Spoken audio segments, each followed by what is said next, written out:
Hey everyone, you're here with the Vigilant Christian Mario, and you're here for another edition of Vigilant Manhood 101. In today's video, I'm going to be exposing the satanic ideologies of the feminist movement. This is a series I've designed specifically for the men of God who are striving to be everything that God has called us to be. And as I've stated in previous videos, one of the roles that God has asked us to fulfill is protector.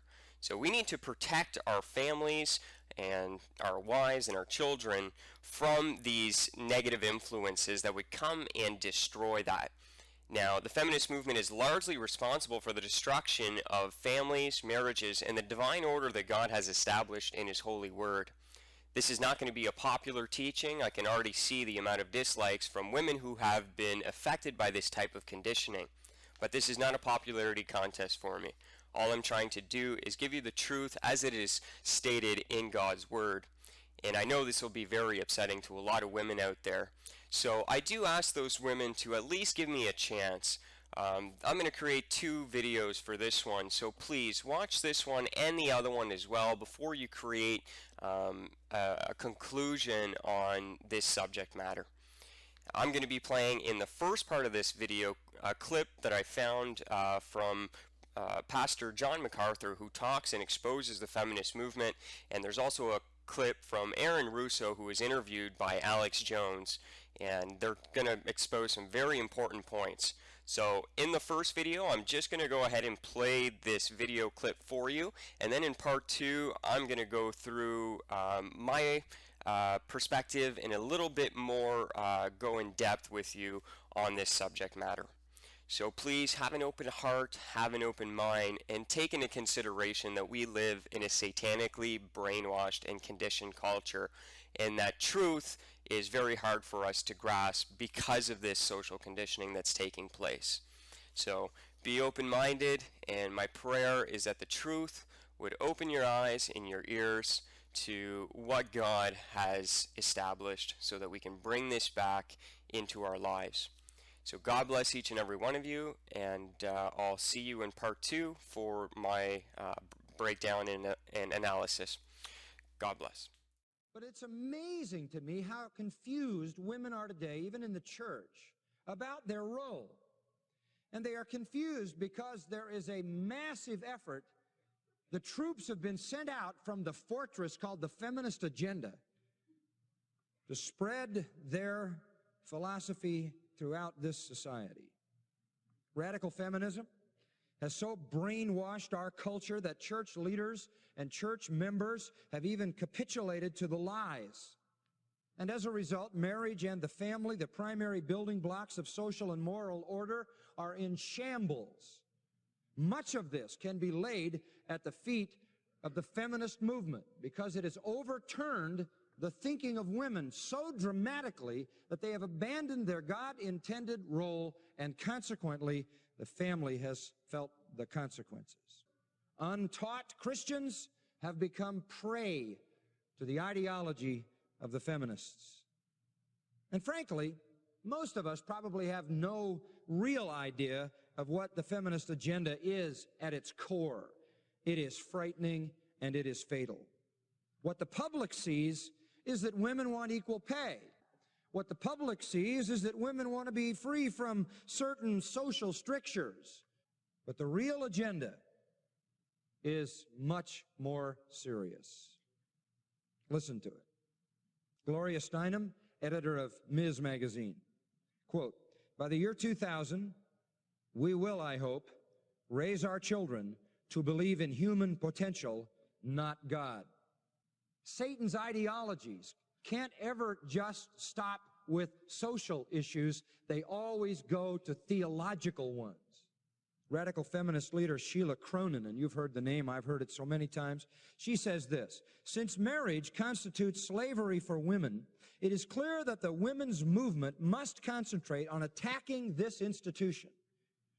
Freedom for women cannot be won without the abolition of marriage." As far back as 1971, there was produced by these feminists a document called the Declaration of Feminism. It says this: "The end of the institution of marriage is a necessary condition for the liberation of women. Therefore, it is important for us to encourage women to leave their husbands and not live individually with men. All of history must be rewritten in terms of oppression of women. We must go back to ancient female religions like witchcraft. By the way, this is largely lesbian-led, and that's why they have that attitude toward men. Annie Laurie Gaylor, writing in The Humanist, July-August 1988, has an article called Feminist Salvation. This is what she says. And this affects the elite thinkers at the university level, and it gets taught to the students in the system. So it works its way into the culture. She says this: let's forget about the mythical Jesus. Again, it never stops with a sociology. It always has to ascend to a theology, because you've got to get God out of the picture so you can make the Bible a non-issue. Let's forget about the mythical Jesus and look for encouragement, solace, and inspiration from real women. 2,000 years of patriarchal rule under the shadow of the cross ought to be enough to turn women toward the feminist salvation of the world. End quote. Get rid of Jesus. The real salvation of the world is not in him, it is in feminism. Dr. Mary Jo Bain, feminist and assistant professor of education at Wellesley College, elite women's college, associate director of the school's Center for Research on Women, there's a deadly think tank, says this: in order to raise children with equality, we must take them away from families and communally raise them. We got to get them away from any male influence. Margaret Sanger, founder of Planned Parenthood, leading the parade in abortion, said, the most merciful thing a large family can do to one of its infant members is kill it.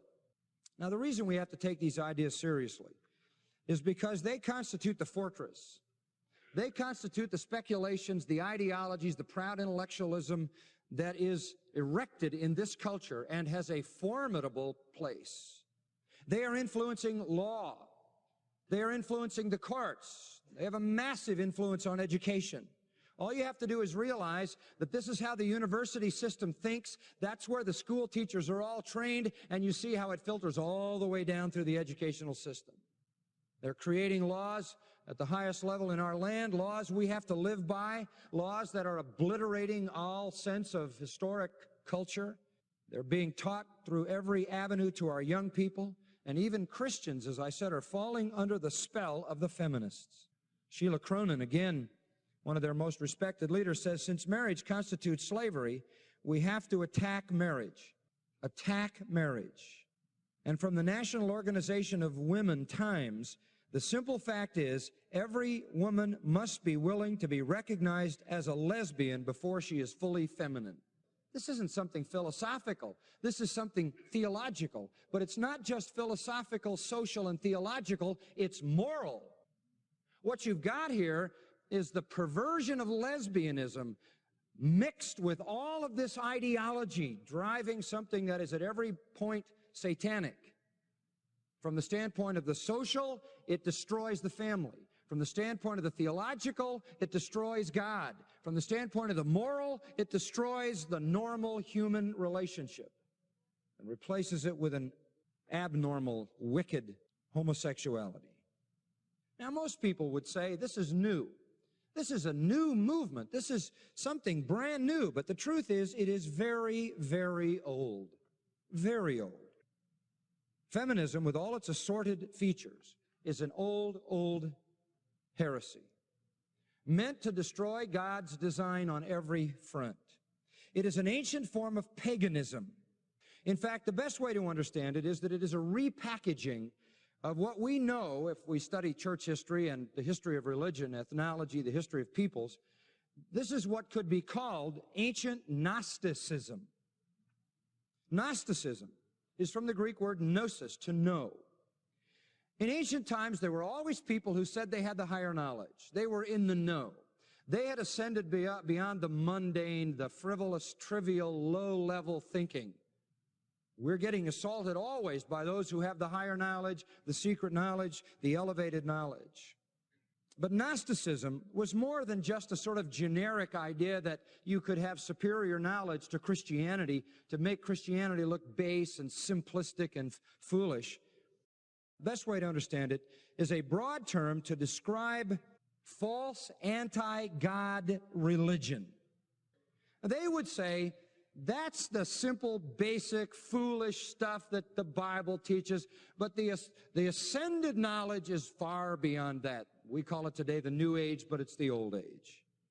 Ancient Gnosticism was a kaleidoscopic mixture of all kinds of traditions and all kinds of viewpoints.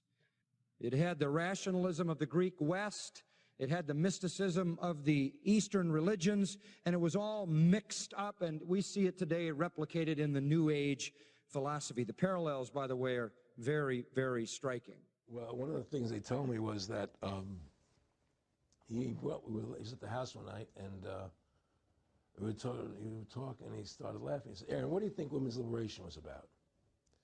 And I said, I had pretty conventional thinking about it at that point. I said, I think it's about women having the right to work, getting equal pay with men, just like they won the right to vote, you know? And he started to laugh. He said, "You're an idiot." And I said, "Why am I an idiot?" He said, let me tell you what that was about. We, the Rockefellers, funded that.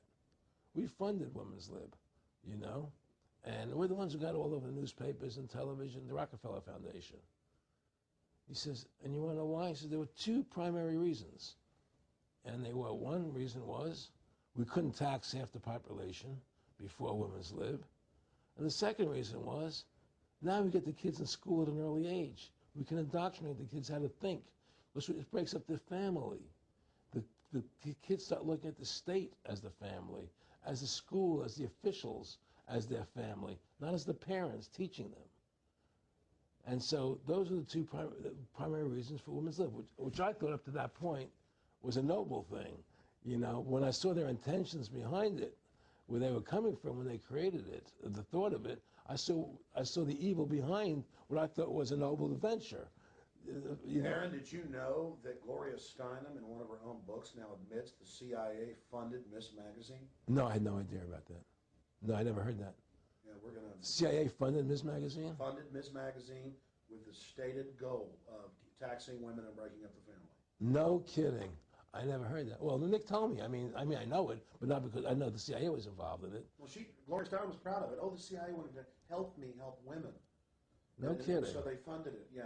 And of course, it's divide and conquer. Right, and of course. What they do is they focus in, obviously, on real problems. Women were getting shafted in many ways, but the elite wasn't planning to help them. They were planning to really shaft them and take men away from them. Look at what they did with black families. You only had about 10% illegitimacy 50 years ago in black communities, and now it's over 90%. And look at welfare. We're going to give you some money, but you can't have a man in the house. Right. And so that was further to degrade the family. Totally destroyed. And now illegitimacy is over 50% in the general population. Yesterday, Sunday, March 8th, was International Women's Day, a feminist holiday, when a bunch of worthless, whining wenches got together to complain about men and their miserable lives under the banner of gender equality and women's rights.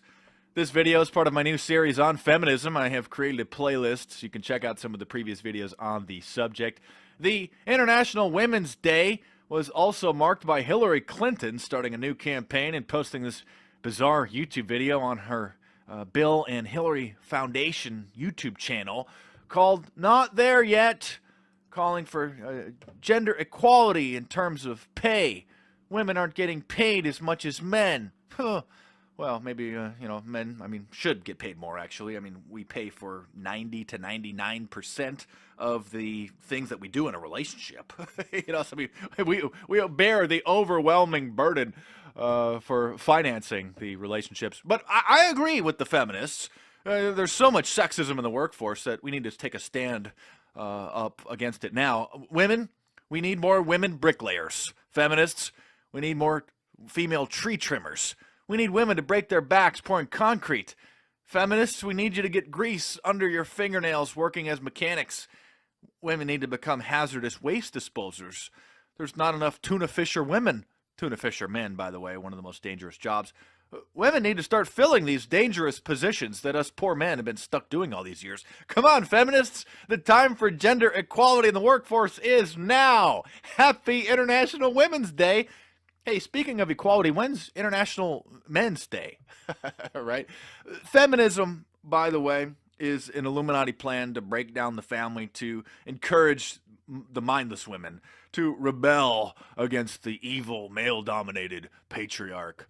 They often will use these buzzwords like male privilege. Oh, by the way, even though President Obama likes to toe the feminist banner, the male-female pay gap is unequal in Obama's White House, by the way. Yeah. So anyway, the feminists like to use these buzzwords like male privilege. Oh, male privilege, meaning that they believe that men have it easier in society simply because we're men due to the patriarchal domination of society. When, in reality, 92% of workforce deaths are men because we do riskier jobs. Literally. Look these statistics up. 92% of the workforce deaths are men. 76% of homicides victims are men. 97% of combat deaths are men. 80% of suicides are men. The majority of homeless people in America are men. Women receive custody of children in divorce cases 84% of the time. And in fact, men, studies show, are victims of domestic violence. Studies show that 40% of domestic violence victims are men who are assaulted by their wives or their girlfriends. But, of course, this isn't talked about in the mainstream media. Instead, they promote feminism as freedom. Feminists are so short-sighted and hypocritical they don't even realize that while they're demanding society to stop imposing expectations on them to do womanly things, like knowing how to cook or raise children, the things that like your mother and grandmother know how to do, the thing that, things that women should do. Their hypocrisy is revealed when they still expect men to do manly things. The same feminists who think it's sexist if a man expects them to know how to cook a decent meal, like they should be able to, still expect men to diagnose their car problems, to fix things around the house, to shovel snow, to kill mice and spiders, and to carry heavy groceries or furniture in, which, by the way, men, you should be doing. Of course, this is a one-way, hypocritical, double standard street.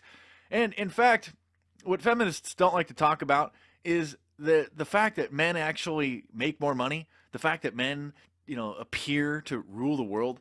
It's based on the biological and hormonal genetic differences between men and women. And also, I've covered this in previous videos, but might as well repeat it again.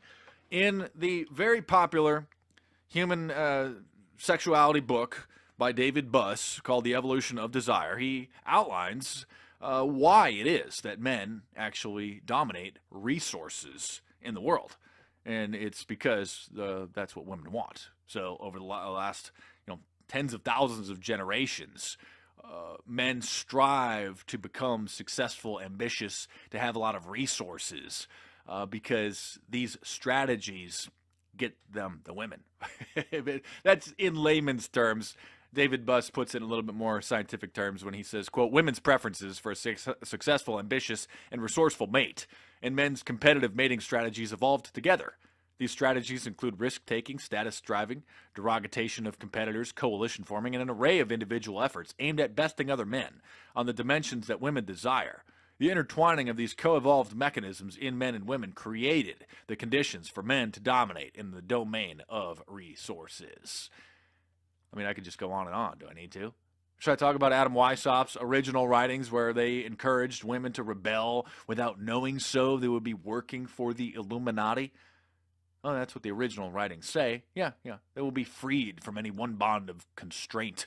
It will fire them up the more and cause them to work for us with zeal without knowing that they are doing so, for they will only be indulging in their own desire of personal admiration.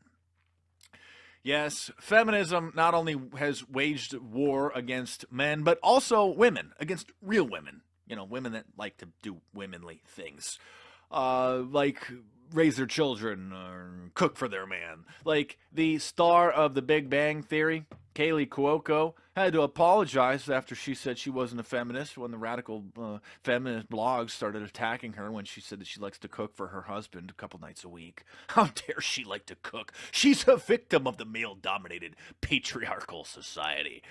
So radical feminism is really destroying the family. It has really just led to generations now of children being raised in single-parent homes without the supervision and guidance and wisdom of two parents. Of course, Patricia Arquette, who won an Academy Award for Best Supporting Actress for her role in Boyhood, got political at the Oscars. And one final note to the feminists here who complain that men rule the world. And many of you younger guys probably will be stunned to realize this as well. But the final nail in this fallacious argument of male privilege can be summed up in the phrase that every married man knows all too well. Happy wife, happy life. The big secret all married couples know is that the wife is the boss. And pretty much every married man literally refers to his wife as, quote, the boss.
Direct your attention to our lesbian feminist graveyard of feminist ideas that have passed on too soon. So one of my personal favorites, of course, is the lesbian separatist day and paganism movement. I think it's gone too soon. We also have women for women, and we have, of course, the L word.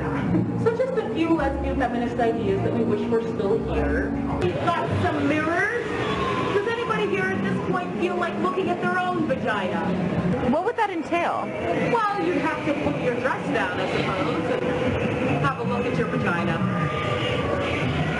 In this bucket, it is filled with her menstrual blood. Her blood nourishes our imagination, you see. So up these stairs, you will be in the secret tunnel of two adult women in love. Be prepared to crawl on your hands and knees.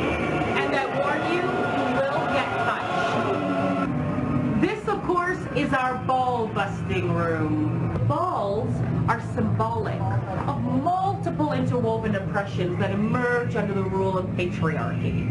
As you can see, we've been very busy smashing some balls. Yeah. I find that at this part of the tour, the male students get a little bit nervous in this room. I don't know why.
Max is very excited for me to turn him from my boyfriend into my girlfriend. Max is very excited for me to turn him from my boyfriend into my girlfriend. You look terrified.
Couldn't make this stuff up, but we tried.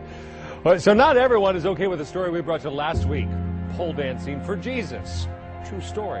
Who knew that a small business in Old Town Spring would make headlines across the country? Kristen Kane here tonight with a follow. Kristen.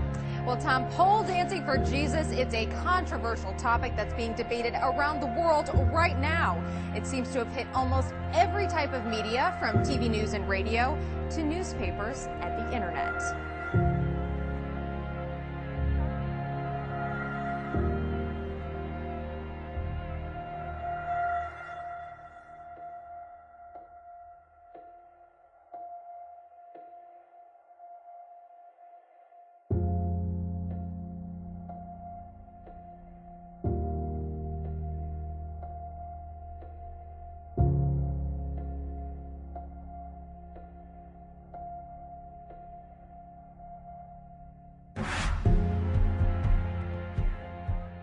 Here's a heartbreaker for me because it's Texas. Right. And a bill that's apparently being presented right now Texas legislature. in Texas legislature, not Europe. Right.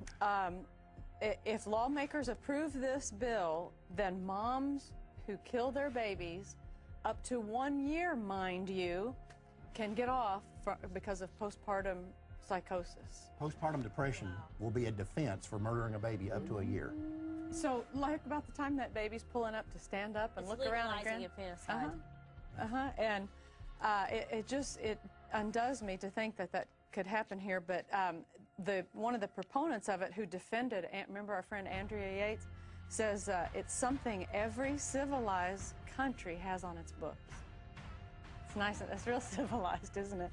And, you know, here, something that jumped in my mind when I read that was, we've always talked about this issue, our country has talked about this issue of making sure that all the laws we pass are equally applied to males and females. How do you apply that to a male? What if a guy has an 8-month-old baby and he says, you know, I never understood how this has physically affected me. I'm having to work more hours. I don't get to see my wife as much. It's really impacted our our lives, and babies do that. You've got a newborn baby. We had babies. You've had 4 of them. You've had babies. They impact your life. What if a guy says, I killed my 8-month-old because it was just driving me nuts? Then it better apply to... It better apply to him. Yeah, but it might get him off is the sad part, but one of them says change in public attitude about educating people about postpartum is what will get this through. And, you know, like, oh, it's so bad and people need a break that, you know, run over their, 6-month-old baby's head. But yes, it does need to be brought up, because I was one that said, I will never have postpartum. You know, I'm a believer, I'm strong, I want this child, all that. I had it bad. I had it bad for a week, but and it But you didn't kill your But son. I didn't kill my son. Right. I can't believe this is happening in Texas, and everybody ought to be calling their state senators. They're dying from back alley abortions. They're safe and dirty, or they're unsafe and dirty. And, you know, the only difference is between the back alley butchers and today's abortion clinics is that they let you in through the front door.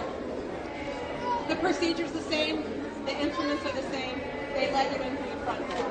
That's the difference. Herman Gosnell butchered women, butchered children. We have carpets down in Houston. Douglas carpet. Butchering women, butchering children. It's being covered up. At the beginning of this year, February, 5 women died in February out of Planned Parenthood in Delaware. Do you think you hear about that on the news? No, you don't, because they want to keep that fact from you. They don't want you to know. Abortion is not safe, it's not rare. The only thing it is legal. Keep fighting for life. Woo. You are doing the right thing. Stay encouraged, stay positive. And together, we'll do this. Thank you, Lord.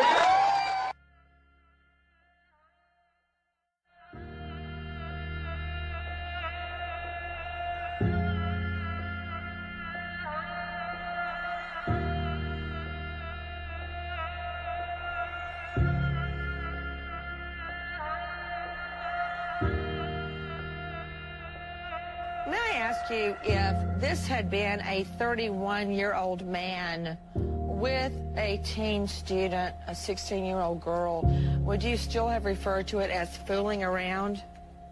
Absolutely not. There is a double standard there, I do have to admit. Generally you think, and this is probably the wrong thought, but you generally think when an older man sleeps with a teenage girl that there could be some kind of, not mental damage, but there's a whole lot more there that can go wrong. And you have the tendency to think sometimes that it isn't the same as a teenage boy and an older woman. That's not necessarily true. But Actually, you are right it's about not, it's not true, period. And what you're saying typifies a complete miscarriage of justice, where a woman is treated differently if she sexually molests a child than if a man does. Gloria Murphy pleaded guilty to 1 count of gross sexual imposition of a person under the age of 13. Now, it's a lesser charge than child rape, which means Gloria Murphy could spend a maximum of 5 years behind bars. Using her walker, a very frail-looking Gloria Murphy answered Judge Mary Catherine Huffman's questions in court today. And are you a U.S. citizen? Yes, I am. How old are you? 55. How far did you go to school? 12. Murphy pleaded guilty to gross sexual imposition. Guilty. Guilty pleaded a 1 count of gross sexual imposition of felony of the 3rd degree. Her other charge, rape of a child, was dropped under a plea agreement. Dayton police arrested Murphy, who lives in the 5400 block of Rawlings Drive, on January 30th, after the boy told an adult he and Murphy had sex. Police said Murphy didn't force the boy to have sex, but since the boy is under the age of 13, it's considered rape. And if you're wondering about that deal, Andy Kahn, a crime victims advocate, says it's a sweet one, made possible because she's a woman.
yourself, not too tightly.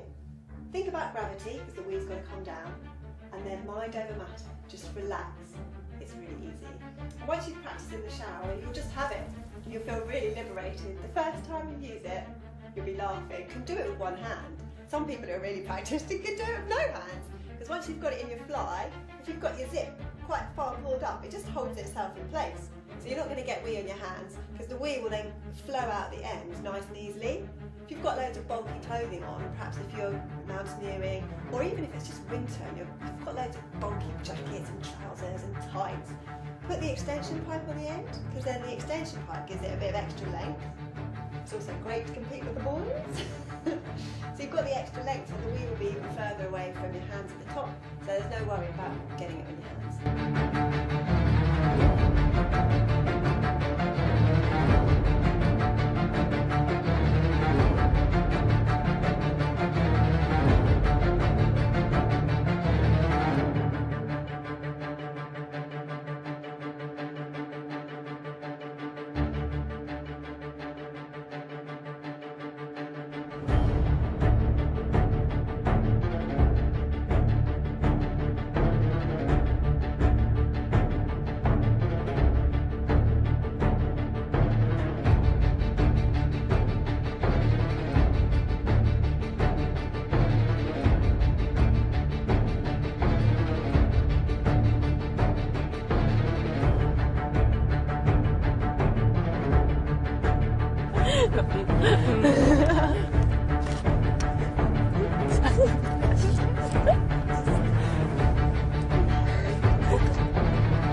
Men and women in the church. 1 Timothy 2nd chapter. Desire therefore that the men pray everywhere, lifting up holy hands, without wrath and doubting. In like manner also, that the women adorn themselves in modest apparel, with propriety and moderation, not with braided hair or gold or pearls, or costly clothing, but which is proper for women, professing godliness with good works. Let a woman learn in silence, with all submission, and I do not permit a woman to teach her to have authority over a man, but to be in silence. For Adam was formed first, then Eve, and Adam was not deceived, but the woman being deceived fell into transgression. Nevertheless she will be saved in childbearing if they continue in faith, love, and holiness, with self-control.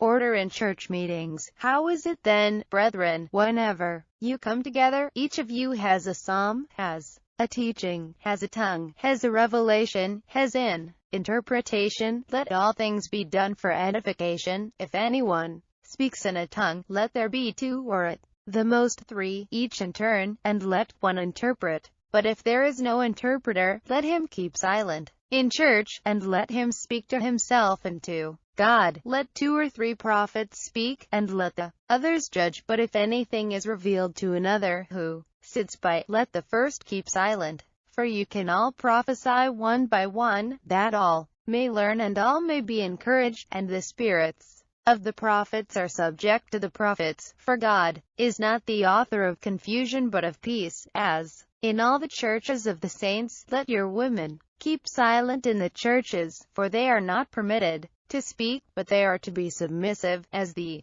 law also says. And if they want to learn something, let them ask their own husbands at home, for it is shameful for women to speak in church. Or did the word of God come originally from you, or was it you only that it reached? If anyone thinks himself to be a prophet or spiritual, let him acknowledge that the things which I write to you are the commandments of the Lord. But if anyone is ignorant, let him be ignorant. Therefore, brethren, desire earnestly to prophesy, and do not forbid to speak with tongues. Let all things be done decently and in order. Qualities of a sound church. But as for you, speak the things which are proper for sound doctrine, that the older men be sober, reverent, temperate, sound in faith, in love, in patience. The older women likewise, that they be reverent in behavior, not slanderers, not given to much wine, teachers of good things, that they admonish the young women to love their husbands, to love their children, to be discreet, chaste, homemakers, good, obedient to their own husbands, that the word of God may not be blasphemed.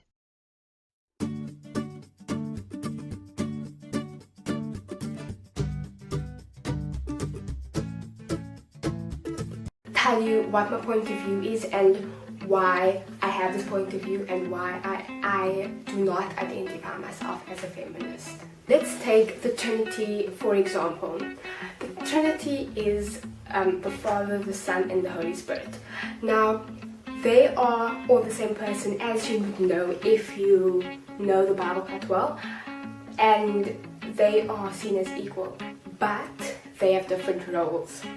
And that's what I'm going to be using my argument for, that the Bible sees equality completely different to what the world sees it as. And in the Bible, equality means that men and women were both made in the image of God, but have different roles in a marriage, in a church, and in the world as a whole. Now, I'm not saying that women must just cook and clean and men just go and work, but I'm saying that I feel that everybody plays a special role in this world, and God made us different so we could rule over His world through Him in different ways. I feel that it's not one gender's fault for sexism and judgment and stereotypes and generalizations, because men and women must both take responsibility for how they dress, how they act, and whether they are making the opposite sex stumble. And I think as humans we need to make sure that we do not make the other sex stumble, because that's causing them to sin, and we just need to make sure that we are responsible for what we do, and that we don't blame anyone, that we don't need to make things like feminist groups, and that we can all just accept why we're put on this earth and God's plan for us. That's all for this video. I didn't go too in depth, but if you guys would like me to go into this topic with more detail, then just comment down below and or contact me on Twitter, Facebook. It's going to be all in the description. And if you agree with this, then give it a thumbs up. If you don't, hopefully you won't give me a thumbs down, because that's not very nice. But if you don't agree, then comment. But guys, no rudeness, please. And thanks for watching. See you later.